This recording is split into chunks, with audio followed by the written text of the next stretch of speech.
Welcome to the HC Insider Podcast, a podcast dedicated to the commodities sector and the people within it. I'm your host, Paul Chapman. Across the globe, financial authorities are enacting or proposing rules around climate risk disclosures and greenhouse gas emissions disclosures. In the US, the SEC released its proposed rule in March of this year, the enhancement and standardization of climate-related disclosures for investors. While this only affects certain companies, it could have broad-reaching effects, especially as part of the rules contain Scope 3 emissions disclosures. Our guest to discuss the SEC's proposed rules and their impact on the energy and commodities sector is Julie McLaughlin. Julie is the managing director of the energy practice at Alvarez and Marsal, the management consultancy. We discuss what the rules contain, the likelihood of being enacted, and the consequences for the energy and commodities sector. As always, to support the show, please leave us a review on the platform you're listening on, and I hope you enjoyed the episode. Julie, thanks for joining. Pleasure to be here. Thanks for having me, Paul. So we're talking about the SEC's latest proposal titled The Enhancement and Standardization of Climate-Related Disclosures for Investors. And obviously this is part of an array of regulation that's going on around the world by various financial authorities to do with disclosures around the risks related to climate change and also greenhouse gas emissions for the most part. Those are the sort of two pillars of it. Before we sort of dig into the consequences of what this means for US companies, can you just give us some background to how this came about and indeed what the process is around creating such rules, the period for comment, and when and how they might actually be then enshrined in law? Sure. Yeah, happy to. I mean, I think, I always find it's helpful just to kind of level set and provide a bit of background so that listeners kind of understand where the rules are coming from or any sort of topic is where the foundation is. The SEC has a very broad mandate to set disclosure requirements for listed companies. And, that kind of mandate is really rooted in a concept of materiality. And whenever the SEC thinks that some aspect of a company's business or any other external factors may be influencing the financial health of businesses and causing a material impact that investors need to know about, then they have a mandate to kind of, require disclosures in that area. And that's really what's happening with climate risks. There was a briefing hosted by Ceres earlier this week, and Chair Gensler talked about this proposal. And in that conversation, he referenced a group of asset managers that had about $130 trillion under management who've been pushing for public companies to disclose climate risks. And this is also a trend that I think reflects a lot of the push from private investment, and certainly Fink's annual letter to shareholders around these topics. And so in some respects, the kind of the public company reporting requirements are catching up with what certain private investors are already requiring of their portfolio companies. It also is, part of a legacy of environmental reporting that started in the 70s as we as a country started really seeing the impact of some serious environmental challenges as a result of industrial activities. And kind of in the beginning of the 1970s, the commission started evaluating what reporting would be required related to environmental risks, including, litigation, waste disposal, new laws, what have you. And in 1982, they passed kind of the first disclosure requirements related to environmental risks. And so interestingly, we're kind of almost in the same time frame. If you look at it, it took them, just over a decade to kind of pass disclosure requirements for the environmental risks between the 70s and early 80s. And on the climate front, the first kind of guidance that was issued by the SEC related to climate was under the Obama administration in 2010. And that guidance, you can kind of, see the influence of that guidance in the current proposed rules in mention of impacts from potential insurance claims from climate exacerbated weather events, cap and trade programs that would be requiring certain industries and companies to now either reduce their emissions or buy offsets. In some cases, the price of those offsets could be quite high. If you're talking about the LCFS in California, that can be the tune, to the tune of $200 a credit. So that's a pretty significant financial impact, as well as, kind of changing consumer preferences. Yeah. So these rules, they were published for comment in March, and comments are to be received by May 20th of this year. How long will it take for these to get finalized? And indeed, can we just, for the benefit of all of us, who exactly will fall under these rules when written? Right. So, I'm not entirely sure how long it will take the rules to be finalized. I have been speaking with colleagues and experts in the industry, and there seems to be a collective view that something is likely to get done on disclosure requirements for climate. And the companies that will be affected is, pretty much every listed company, but to different degrees. So the kind of large accelerated filers who have a float of, 700 million or more will be the most affected. If the, kind of depending on what version of the rules pass, they may be required to disclose scope 1, 2, and 3 emissions. And they will be the first required to actually file these disclosures beginning, in 2024 for filing year 2023. Yeah. And that scope 3 is kind of the, a key part of this, because that does have really wide ramifications, and we'll come on to that. So, but first off, let's handle the first, I guess, pillar, if you'd like, which is to do with disclosing risks that the company is now exposed to as a result of climate change, climate related impacts. Can you just give us some examples of what that might do to a company's 10K filing, and how is this proposed rule really intended to tackle or to allow companies to organize and think about those risks? Right. So the proposed rules draw pretty heavily from the recommendations of the task force on climate related financial disclosures that released their guidance in 2017. And they bucket, the categories into governance, strategy, risk management, metrics, and targets. And during that same briefing earlier this week, Gensler kind of mentioned that, one of the objectives of these rules is to get climate related disclosures into those annual filings like 10Ks, because that's where investors go to look for critical and material information related to companies they're looking to invest in. So I think that's, certainly one of the objectives. And in terms of impacts, I think regardless of the company, it is going to be a heavier lift to address the climate disclosures in those 4 buckets that I mentioned as part of the 10K filings. And of course, again, depending on the size of the company, some companies will be subject to assurance of their emissions reporting. And that, that is an additional burden to tackle in the filings. Yeah, it's a bit tricky though. I mean, there's kind of the obvious, right? If you're an electric utility, you're exposed obviously to emissions from whatever fuel you're using, but also California, for example, wildfires. We saw PG&E really affected by this, and that's still ongoing.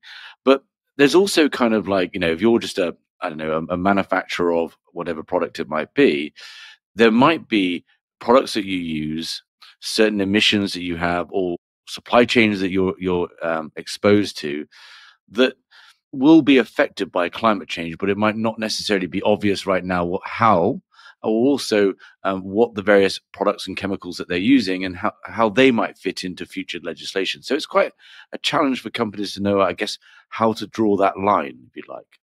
Yeah, absolutely. And part of, where they need to draw the line from a reporting perspective will come down to whether scope 3 gets included. But I think you're right. There's a lot of nuances here. It depends on what your process is or what your product is as a company, and how far, how far down or up the value chain you have to go to assess and to measure and quantify your risks, and then figure out what to do about them. Yeah. So which companies and sectors do you feel are best positioned right now to be able to respond to these new disclosures and these new rules, I guess? Yeah, so I think any company that's already leveraging the TCFD framework is probably in the best position to respond, because they're already thinking about and structuring information internally, and potentially also to, in their annual reports, not necessarily in their filings, but in their kind of glossy form of the annual reports, they may already be doing many of these disclosures, and that will make it pretty easy for them. On the other hand, let's say companies in high carbon intensity industries that haven't, maybe even really thought about or identified their risks are going to have a pretty, heavy lift. And then I think there's others that maybe they haven't fully thought about it. Like, for example, you and I are in the professional services industry, and most of our carbon related footprint is facilities, buildings, and travel. COVID's kind of disrupted the buildings to some extent. Maybe certain professional services firms don't even have offices anymore, and people are certainly traveling a lot less. So the exposure is less than it was 3 years ago. So I think it depends on the industry, but regardless, I think the better prepared a company is, the more they're thinking now about climate related disclosures, how to measure, what kind of strategy they're going to set, and how they're going to get there, the better off they're going to be. Yeah. So let's go into that then. What are the strategies that companies can deploy to actually tackle this? I mean, how should they go about thinking about this? Because some obviously some companies have been tracking their greenhouse gas emissions for quite some time. They've been building up an inventory of carbon offsets. They might even be integral to their competitive advantage in terms of the services they offer and so forth. Others probably haven't done so, especially those small size companies that probably don't have the public exposure, the consumer demand pressures on them that an Apple, for example, might have. So how can, I guess, starting with people and thought, how can companies enact a strategy to prepare themselves for this? Because, this could be really significant and will be a big part of how investors think about companies and which ones they invest in. Yeah, absolutely. You're completely right. I think it will be significant, and already is significant, almost regardless of what gets approved. If you read through the proposed rules, the way that the questions are framed automatically starts you thinking about risks that you probably hadn't thought about before. So that, I think, that changes the way that investors think about risks, and kind of the average, including the average investor. In terms of strategy, let's say for those companies who have not been thinking about this for a decade or more, and don't already have, extensive strategy around scenario planning and potentially leveraging carbon price to evaluate investments. So kind of starting from a little bit of a blank page, I put them into two categories. The first category is those companies who have already made public targets about decarbonization or potentially net zero. And under these new proposed rules, any target that has been publicly announced, then companies will be obligated to explain kind of how they're going to reach those targets. So I think for those strategies, the kind of most important task at hand is creating a roadmap to achieve those targets that have already been announced. For those companies who haven't announced a target, then I really see it as a multi-step process where kind of the first step is to gather the right data within a company and ensure its fidelity. And as a firm, A&M is very data driven. So this is kind of something that is our bread and butter, is establishing procedures and systems for collecting, analyzing, and reporting data. The next step would be, kind of once you know where you're at, where your emissions are, you can devise, kind of a strategy to decide how much you're going to reduce, where you're going to reduce, and in which time frame, and run, cost analysis on that. And then, then I think the last step is really around governance and risk management. How do you ensure on an ongoing basis you're continuing to collect and analyze and process that data, and and really manage risks that crop up from climate, and as you mentioned, Paul, some of those are kind of self-evident. That if you're in California, as I am, wildfires are a risk. They're risks to many aspects of life, including doing business. But there are other places where the risks are not as clear. And I think the freeze in Texas last year was one such example where that's typically not something that's an annual challenge like wildfires in California are.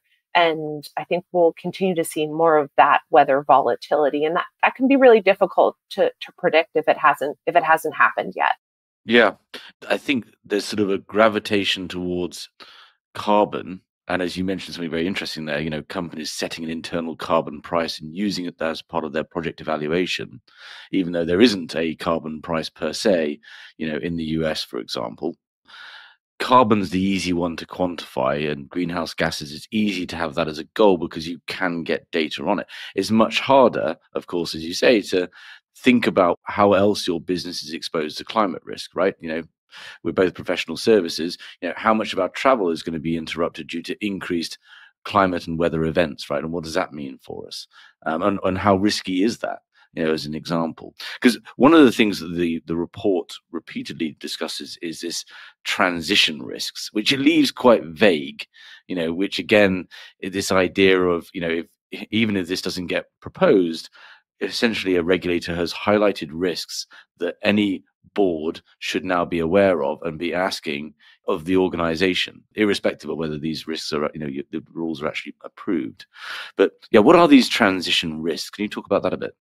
Sure. Yeah. I mean, I think there are a number of transition risks that come to mind, right? Not an exhaustive list, but I think, and you mentioned them, let's say there are probably aspects of certain supply chains that are subject to both kind of weather and other climate risks in other countries that could impact companies. You have changing regulations. So if there's, a state or a country that kind of changes the regulations around emissions or around which kind of how companies, certain sectors can conduct their business, or implements a kind of a cap and trade program, then those are transition risks. And then lastly, kind of consumer preferences. And those risks can be harder, again, to predict. I mean, I think, if either of us knew exactly what consumers wanted when, we'd probably be significantly more wealthy than we are right now. So, I think even in the best of times, consumer preferences are hard to predict, but that's one of the things that the proposed rules do mention. And I think one interesting example of an industry that has been kind of proactively tackling that transition risk as it relates to consumer preferences is the automotive industry. 10 years ago, do you know how many fully electric passenger vehicles were on the road? The Teslas. So 10 years ago, there's only one fully electric passenger vehicle on the road. Today, there's almost 40 different models, and automotive OEMs have announced over 100 models that will be available by 2025, which is in 3 years. And that shift, it's not trivial. These, the electric drivetrains are completely different than the internal combustion engines and require, different factory configurations, different parts, different systems. And so, the automotive industry has gone through an astounding transformation in the last decade around this kind of consumer preference transition. And I think it can be really exciting. It can be a new opportunity for certain companies to kind of reinvent themselves and sell new products, but it can also be very daunting. Yeah. Okay. So that's the reporting on the climate risks that an organization faces. We've obviously been alluding to it throughout, but the other piece, of course, is the emissions, the quantifiable emissions, greenhouse gases that companies produce. There's similar frameworks. This framework is used around the world, and there's similar proposed rules or rules enacted in the EU and the FCA, etc. But so here, basically, it's saying that companies, and I'll just read it out, okay, have to disclose information about their direct greenhouse gas emissions. That's scope 1. Their indirect emissions from purchased electricity or other forms of energy, scope 2. And then here's the big one. In addition, a registrant will be required to disclose greenhouse gas emissions from upstream and downstream activities in its value chain, scope 3. Right. So can you talk about what exactly are in these proposed rules as it relates to these scopes? Is there the requirement to then mitigate these greenhouse gas emissions, or is just to disclose them? And what does it say about scope 3? Because obviously that just suddenly the tentacles of this regulation go global, right? I mean, we ourselves as professional service firms are suddenly talking about the emissions that we produce to when we're filling out our RFPs for oil majors, etc. Yeah, no, absolutely. Scope 3, depending on the type of business, it can be absolutely enormous, and it can be global in nature for certain businesses. So, under the proposed rules, there is no obligation to reduce, actually emissions in any of those scopes. There's just kind of the obligation to report them, and then with the idea that that investors make different choices, once they're informed about these emission scopes. So scope 3 is pretty enormous. I think broadly, again, talking to colleagues and other experts in the field, this is the area where we're kind of expecting to see the most pushback during the comment period.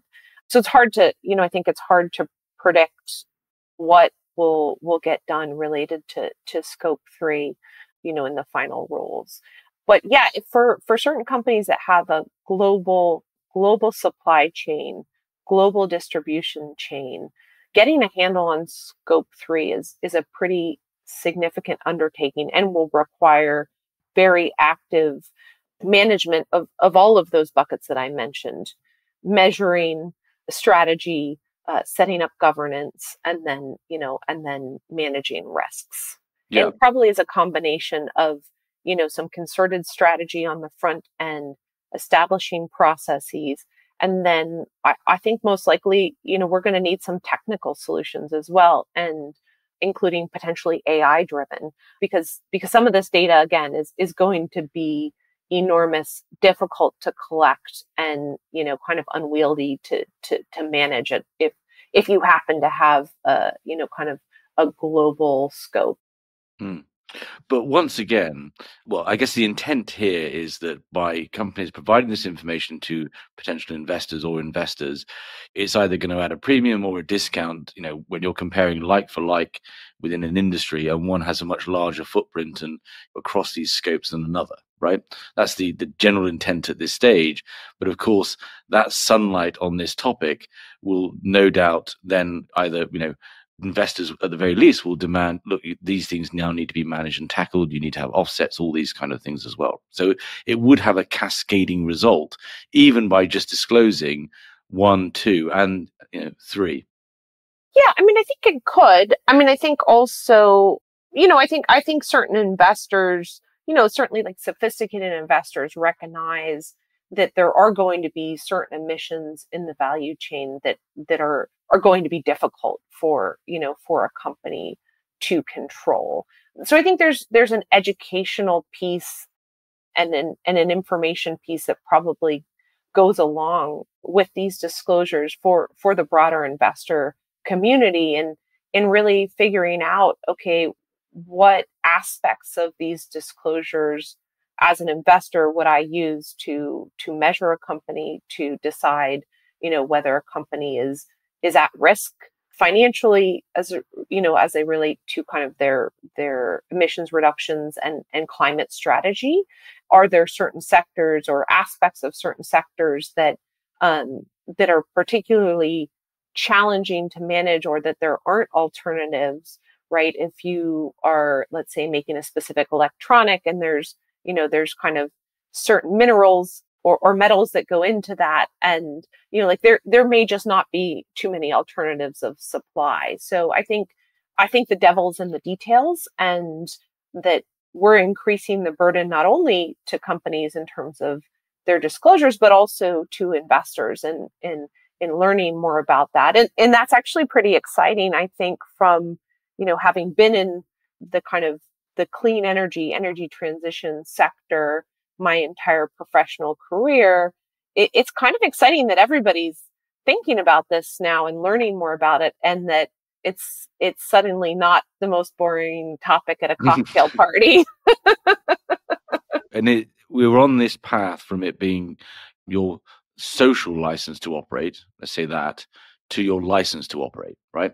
We are on this journey, it would seem at the moment, where, like you just sort of alluded to earlier, in 10 years, you're going to have another round of proposed rules that are going to require, presumably, it would be much, much stricter on what to disclose, and then evidence of how you are then tackling it, right? At the very least. One of the things that it says about Scope 3, it says the proposed rules will provide a safe harbor for liability from Scope 3 emissions disclosures and an exemption for smaller reporting companies. That gets to one of the hearts of this, right? Which is the burden then on companies within your supply chain, quite far down or quite far up them, to provide information to you that they might not have to produce in their financial jurisdiction, and also information that could be quite commercially sensitive as well. Can you just talk a little bit, how this would work in practice, and how far its reach would be, and why is there that safe harbor from liability? Is it because again, disclosing this could have a potential knock-on effect?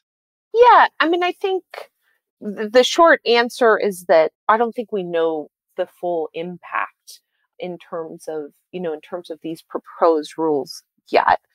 Going back to something that Gensler said again in that briefing earlier this week, he kind of mentioned that safe harbor provision is really designed because there's certain elements, especially of future projections, that are quite difficult to get perfect. And so I think there's kind of an understanding that there's certain aspects of these reporting that where your information is not going to be perfect, and that the SEC understands that. Right. Okay. So we've got this period of comment. What do you think the chances of these proposed rules being enacted in their current form, particularly Scope 3? And then almost, does it even matter if now this has been highlighted as risks that boards should be aware of? Yeah, I mean, I think it does matter for sure. And I think something will get done. Again, having spoken to colleagues and experts, there seems to be a pretty significant momentum towards getting something done related to climate disclosures. About a little over 10 years since the climate guidance was released by the SEC in 2010. And there's a lot of pressure from the investor community to do something. Whether it includes Scope 3, hard to say. I'm sure that these rules will go through a number of iterations before they get approved.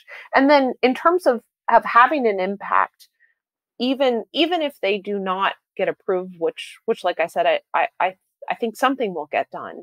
But just asking these questions, I think, is already changing the way that investors think about companies that are investing in, and the questions that both investors and kind of board members and shareholders are starting to ask of companies in terms of disclosure. And we are, again, these rules, are still in the comment period, but we're already getting, kind of requests from clients to engage on helping them establish their procedures and strategies for addressing these climate related disclosures. So I think companies assume that something's going to get done and are already trying to act. Okay, so let's move on to what can and should companies do about this, particularly as it relates, I guess, to the people aspect. You spoke earlier about strategies and having these goals and the missions around that, and everything flows from that. But does this create new roles within organizations? Does this, a chief climate officer? How does this get institutionalized within these organizations so that the decisions are being made on a macro and a micro level that play into how they're tackling climate risks within their organization? Yeah, absolutely. I mean, I think new roles do get created, and they already have started getting created. Companies are already creating kind of new roles in the broader sector. I think we've seen the rise of a lot of new ESG roles, some of them with pretty significant clout at the highest levels of organizations. And so I think for those companies who have been very heavily focused on ESG, it's possible that this responsibility gets slotted in under some of those individuals who are responsible for ESG. I think, it's really about finding the right size solution. Some companies who've been planning for a while and have, significant personnel resources with this expertise may be able to do it in-house. I would guess that probably the majority of companies are going to use some blend of internal and external to tackle, kind of the transition into adjusting to this reporting and figuring out their strategy and their commitments. And more broadly, I mean, I think it's a really exciting time to be in the industry for, whether you're, kind of further down your career and a little bit older, like I am, or just starting off. I think that this is a super exciting time to be in the industry, and one of those rare moments where you can kind of get in at the ground level and shape how companies and how the industry think about their climate risks and their kind of their management of those risks. Yeah, and you, of course, have spent your relatively rare in the fact that you spent your career in sort of the new energies and energy transition. So seen this journey really from its inception.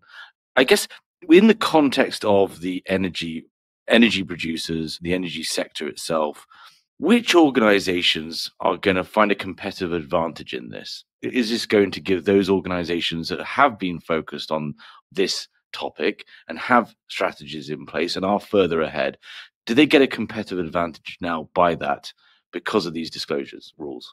Possibly, but I also wouldn't rule out the possibility of a company that, let's say, isn't that far down the track in how they're going to address this, but puts intentionality and resources behind an effort and is agile in thinking about how they structure and then quickly pivot and adapt. So I certainly think if you were to think about it as a journey, I don't want to use the word race because I think it's, I guess, in the sense of us needing to mitigate the impacts of climate change, it is a race. But in terms of, companies, it's not as linear. But let's say we're at the beginning of this journey, and just because you've been walking for a long time doesn't necessarily mean you'll get to some end point or some, kind of desired outcome quicker than a company who's kind of just starting, who maybe has some agility and some willingness to move quickly. It also has a broader challenge for the entire sector in that we're already in a moment of, frankly, energy crisis or coming to a neighborhood near you soon. And part of that is that there hasn't been the investment in particularly the oil and gas industry, the hydrocarbon industry, because of concerns from investors about this. They've heavily discounted those organizations. And again, this is more sunlight on the topic, which is a good thing. But is it going to make investors more shy and lower those PE values of the energy sector more broadly? Yeah, possibly, but it could also, there are other products that I think consumers don't realize have a significant carbon footprint, depending on what are the components in the supply chain that go on those products, where are they coming from, what's the fuel, utilized on the ship that brings them over from kind of some foreign market. If again, we don't know what the possibility is of the scope 3 emissions getting included in the final rules, but if that does get included, then that may shed some light on products that where people or consumers don't have as much information about their emissions footprint, then they start getting additional information, and that could, potentially change the landscape of investment. And I think one thing that the energy sector, both the power generation and oil and gas, kind of does have going for them is that there are pretty extensive requirements to report emissions under the EPA. People are aware of those. And so I think, certain companies have been looking at figuring out how to electrify in the oil and gas sector, how to electrify certain aspects of their operations with renewables, or what products can they incorporate, like renewable fuels instead of kind of exclusively hydrocarbons. And so I think in some respects, the energy industry has been addressing these challenges for quite a few years. And I believe that there's other industries that have kind of gone below the radar, again, because the final product is harder to assess what the real carbon footprint is. And if that information gets disclosed, then perceptions may change there. So it's interesting, isn't it? Well, it'd be very interesting to read the disclosures of some of a clothing manufacturer, right? And there's still a lot of leeway in how they think about climate risks, and and think about I guess the scope 3 will be the interesting part of it's in. One of the things that strikes me about this is this a shot in the arm? Is this an acceleration of us getting to a point of a compliance carbon market in the US, as opposed to the voluntary market and some other standards? Because you can't go ahead and disclose these risks without ultimately, with your scope 1, 2, 3 emissions, without ultimately then being asked, well, how are you going to reduce them? What are you doing about it? And that's relatively hard in the absence of a compliance carbon market here. So do you see this as a booster to us getting to the point of having at least a US-based carbon market, or part of a global one? Yeah, I think it's hard to say. I think the challenge certainly with a carbon market or any action on, let's say, on regulating carbon emissions at the federal level, it is certainly challenging, because it also requires, let's say, it would require, kind of pretty broad base support from both political parties. And I don't, certainly I'm not the right person to opine on the likelihood of that. I don't know if anyone is, but it seems fairly challenging. What I think, what is a challenge is that, and I think you hit the nail on the head, is that in the absence of some sort of federal regulation, the onus of, ensuring that a carbon offset is valid and real currently falls on the companies procuring those offsets. And that's, that's a pretty significant administrative burden to have to really make sure that you fully understand what you're buying, what are the certification bodies that are issuing these credits, which have, kind of rigorous procedures, and which are, let's say, a little bit more liberal in their verification process. And that's a lot of work, and in I'm sure an already very busy, kind of daily responsibility for the individuals that would be taking on these these tasks. It's certainly, we know from the episode we did with Dina Reitman, the on the voluntary markets, organizations are definitely some of the forward-looking ones are definitely building up inventories in voluntary offsets for just this reason, right? So that when these disclosures can come out, they can point to it. But it's, as you say, it's going to be that's going to be an interesting story over the next decade. This might be a bit of a silly question, but we've had this ESG narrative or focus for quite some time now. This is really the E part where the SEC is saying, now we want you to disclose the risks, your emissions related to the environment and climate change. Do you see similar disclosures going to be required around risks from a social and governance standpoint as well? Companies having to actually score themselves more broadly across that panoply of aspects and attributes that they have with regards to ESG, and that again becoming a crucial part of investors' decisions to invest or not. Wouldn't know how to how to measure the probability of those kinds of requirements getting put forward or getting approved. I think what we do know is that for companies who are disclosing their activities, related to ESG, and let's just kind of single out the S and the G part of that equation, that, they can expect clarification questions coming from the SEC if they have, voluntarily disclosed that information. Final question. So, this is part of, as we mentioned at the very start, an array of regulation, either in discussion or parts of it already enacted across the world for most of the major stock markets and financial authorities. Is this being seen as a major step forward, a major advance in US climate policy and discussion? Or is this no big deal basically to companies? I mean, how big is the impact on this, both locally and globally?